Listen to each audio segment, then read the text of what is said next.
శివాయ గురువే నమః. జ్ఞానక్షం యూట్యూబ్ ప్రేక్షకులందరికీ కూడా స్వాగతం. ఇంట్లో ఏవైనా సరే అంతు చిక్కనటువంటి సమస్యలు, ఇబ్బందులు, కష్టాలు ఇవన్నీ ఉన్నాయనుకోండి, దుష్ట గ్రహ ప్రభావాలు కావచ్చు, గాలి పీడ వంటివి కావచ్చు, విపరీతమైనటువంటి నరఘోష కావచ్చు, ఇలా శత్రు సమస్యలు కావచ్చు, ఇటువంటి సమస్యల వలన అనుకున్నటువంటి పనులు జరగకపోవటం, రావాలనేసినటువంటి డబ్బులు రాకపోవటం, సమయానికి అవి ఉపయోగపడకపోవటం, సమయానికి మీ చేతిలో డబ్బులు లేకపోవటం, ఇలా అనేక రకాలైనటువంటి ఇబ్బందులన్నీ కూడా మీరు బ్లాకేజెస్, అడ్డులు, ఆటంకాలు అన్ని విషయాలలో కూడా మీరు ఫేస్ చేస్తున్నట్లయితే కనుక, ఎదుర్కొంటున్నట్లయితే కనుక, ఇప్పుడు నేను మీకు చెప్పబోతున్నట్టు ఈ ఖాళీ ప్రక్రియ అనబడేటువంటిది చేసి చూడండి. చక్కగా అద్భుతంగా పనిచేస్తుంది. ఎంతో మందికి విశేషమైనటువంటి ఫలితాలు ఈ యొక్క పరిహారాన్ని ఆచరించినటువంటి వాళ్ళకి లభిస్తున్నాయి. ఏ విధంగా చేయాలి అని అంటే కనుక, ఏదైనా సరే ఒక శనివారం నాడు కానీ, లేదు అని అంటే అమావాస్య నాడు కానీ ఈ యొక్క పరిహారం అనేటువంటిది ఆచరించుకోవటం మంచిది. అయితే శనివారం అయినా సరే, అమావాస్య అయినా సరే, అర్ధరాత్రి 12 గంటలకి మీరు మీ యొక్క ఇంటిలో కాకుండా మీ యొక్క పెరట్లో ఉంటుంది కదా, అంటే బాల్కనీ, పెరట్ అంటారు కదా, ఏదన్నా కూడా పూల మొక్కలో లేకపోతే ఏవోటి పెట్టుకుంటారు కదా, అలా మీ యొక్క బాల్కనీలో పెట్టుకోవచ్చు. లేదు అని అంటే కనుక మీ యొక్క ఇంటి ముఖద్వారం అంటే మెయిన్ ఎంట్రన్స్ ఉంటుంది కదా, మెయిన్ ఎంట్రన్స్ కి అవతల పక్క అంటే బయట ఉండి చెయ్యొచ్చు.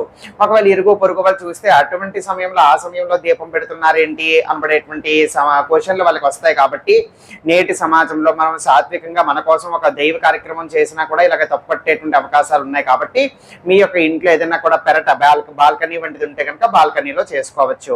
అయితే ఆ యొక్క ప్రదేశంలో ఏం చెయ్యాలి, మీరు దక్షిణం వైపుకి తిరిగి నించోండి. అంటే దక్షిణ ముఖంగా, దక్షిణాన్ని మీరు చూస్తూ ఉండేటువంటి విధంగా నించోండి. అంటే సౌత్ అనమాట ఇంగ్లీష్లో. ఆ విధంగా తిరిగి నించోండి. నించున్న తర్వాత ఇప్పుడు ఒక చక్కగా ఒక ఇత్తడి కానీ, రాగి కానీ, వెండి కానీ ఏది ఉంటే అది ఒక పళ్ళెము తీసుకోండి.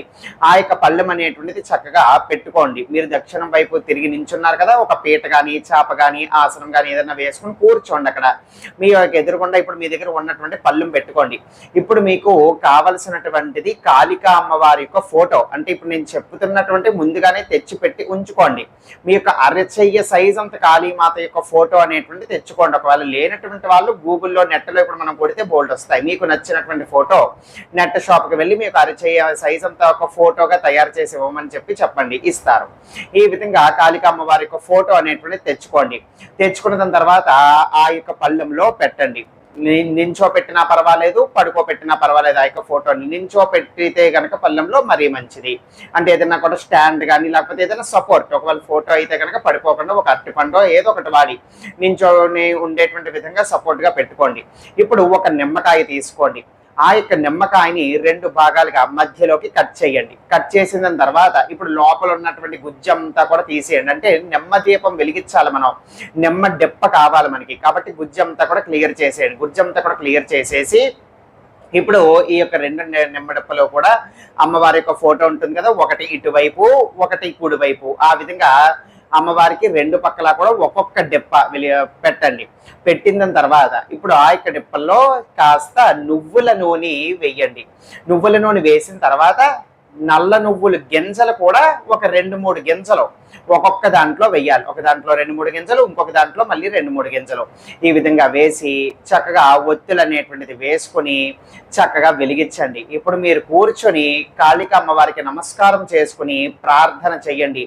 తల్లి కాళికాదేవి, ఫలానా నాది ఇది సమస్య, ఇటువంటి కార్యంలో నాకు అడ్డులు, ఆటంకాలు ఇవన్నీ కూడా ఏర్పడుతున్నాయి. లేకపోతే ఇంట్లో ఏదో తెలియనటువంటి అంతు చిక్కనటువంటి సమస్యలు, ఇబ్బందులు అన్నీ కూడా ఏర్పడుతున్నాయి. విపరీతమైన నరఘోష, నరదృష్టి అనేటువంటిది ఉంది. మా పట్ల ఏడ్చేటువంటి వాళ్ళు ఉన్నారు, ప్రయోగాలు చేసేటువంటి వాళ్ళు ఉన్నారు, ఇబ్బందులు పెట్టేటువంటి వాళ్ళు ఉన్నారు. గాలి పీడ సమస్యలా ఏమిటో అర్థం కావట్లేదు. అకస్మాత్తుగా ఉన్నట్టుండి అన్నిటికీ కూడా అడ్డులు, ఆటంకాలు ఇవన్నీ కూడా ఏర్పడుతున్నాయి. ఇవన్నీ కూడా తొలగింప చెయ్యి తల్లి అని చెప్పి కాళికా అమ్మవారికి నమస్కారం చేసుకుని ఇప్పుడు నేను మీకు చెప్పబోయేటువంటి మంత్రాన్ని కనీసము ఒక 54 సార్లు జపం చేయండి. ఇంకా ఎక్కువ సమయం ఉంది, ఇంకా కూడా కాస్త ఎక్కువగా చేసుకోగలుగుతాము అని అంటే 108 సార్లు కూడా జపం చేసుకోవచ్చు. కానీ 54 సార్లు చేసినా కూడా సరిపోతుంది. మంత్రం తెలియజేస్తున్నాను. ఓం క్రీం కాళికాయై నమః. మళ్ళీ చెప్తున్నాను, ఓం క్రీం కాళికాయై నమః. ఇది ఆ యొక్క మంత్రము. ఇప్పుడు ఈ విధంగా మంత్ర జపం అనేటువంటిది పూర్తి చేసుకున్నారు కదా. ఇప్పుడు ఈ యొక్క మంత్ర జపానికి మీరు రుద్రాక్షమాల కానీ, స్ఫటికమాల కానీ, తులసిమాల కానీ ఏవైనా వాడచ్చు.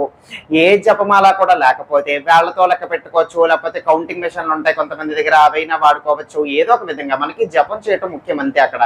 ఈ విధంగా జపం పూర్తి చేసిన తర్వాత ఒక చిన్న ప్రమిది కానీ, లేకపోతే ఏదైనా పళ్ళెం కానీ, హారతి స్టాండ్ కానీ ఏదో ఒకటి తెచ్చుకొని ఒక చిన్న కర్పూరపు బిళ్ళ వెలిగించి ఆ యొక్క ఫోటోకి పటానికి చక్కగా హారతి అనేటువంటిది ఇవ్వండి. పడుకోబెట్టినట్లయితే కనుక అయినా సరే పర్వాలేదు, ఫోటోని ఒకవేళ పడుకుని ఉన్నట్లయితే కనుక దాని యొక్క మీదన ఆ విధంగా ఒక్క మారు హారతి అనేటువంటి తిప్పండి. తిప్పిన తర్వాత ఆ యొక్క స్టాండో పళ్ళెమో ఎందులో మీరు వెలిగించారో అందులో అది అక్కడ పెట్టేసేయండి. మీరు కళ్ళకు అద్దుకోండి ఆ యొక్క హారతిని. ఇక్కడతో పరిహారం అనేటువంటిది పూర్తయిపోయింది. ఇప్పుడు మీరు చక్కగా వెళ్ళి చక్కగా మీ యొక్క నిద్ర చేసుకోవచ్చు. అయిపోయింది కదా. ఇప్పుడు ఏం చేయాలి, మరుసటి రోజు ఈ మనం వాడినటువంటి ఈ యొక్క నిమ్మడెప్పలు అన్నీ కూడా మీరు చేతితో ముట్టుకోవటానికి వీలు లేదు. జాగ్రత్తగా అర్థం చేసుకోండి.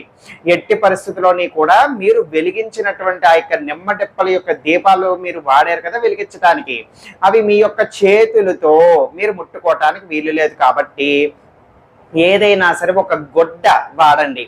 ఏ గుడ్డ అయినా పర్వాలేదు. ఒక గుడ్డ అనేటువంటిది మీ యొక్క చేతిలో పట్టుకుని ఆ యొక్క గుడ్డ సహాయంతో ఆ యొక్క గుడ్డతో ఆ 2 నిమ్మడెప్పలు కూడా తీసుకుని ఒక కవర్లోకో ముచ్చి కవర్లోకో ఇందులోకో వేసుకుని వెళ్ళి ఏదైనా సరే ఒక వేప చెట్టు యొక్క మొదటిలో దాన్ని పారవేసి తిరిగి వచ్చేయాల్సి ఉంటుంది. మరుసటి రోజు ఎప్పుడైనా చేయొచ్చు. అప్పటి వరకు ఎవ్వరూ కూడా మీ యొక్క ఉట్టి చేతులతో దాన్ని ముట్టుకోకూడదు. ఒక గుడ్డ వాడి వాటిని తీసుకుని పట్టుకుని వెళ్ళి ఒక వేప చెట్టు యొక్క మొదట్లో దాన్ని పారవేసేయచ్చు. మరి ఇప్పుడు ఈ ఫోటో ఏం చెయ్యాలండి అంటే కనుక ఇది ఈ యొక్క పరిహారాన్ని చేసుకున్నటువంటి వాళ్ళకి అకస్మాత్తుగా కొన్ని రోజులలోనే వాళ్ళ ఇంట్లో ఉండేటువంటి నెగిటివ్ వైబ్రేషన్స్, నెగిటివ్ ఎఫెక్ట్స్ ఇట్లాంటివన్నీ కూడా అనుభవిస్తున్నటువంటి వాళ్ళు వీటన్నిటి నుంచి కూడా బయటకు వచ్చి ఉపశమనం అనుభవించడం అనేటువంటిది జరిగింది ఈ యొక్క పరిహారం ఆచరించినటువంటి వాళ్ళకి. అయితే అకస్మాత్తుగా అన్నిటికీ కూడా అడ్డులు, ఆటంకాలు, ఇబ్బందులు, ధన సమస్యలు ఇట్లాంటివన్నీ కూడా కొంచెం నివారణ అవ్వటం అనేటువంటిది చాలా మంది అనుభూతి చెందారు.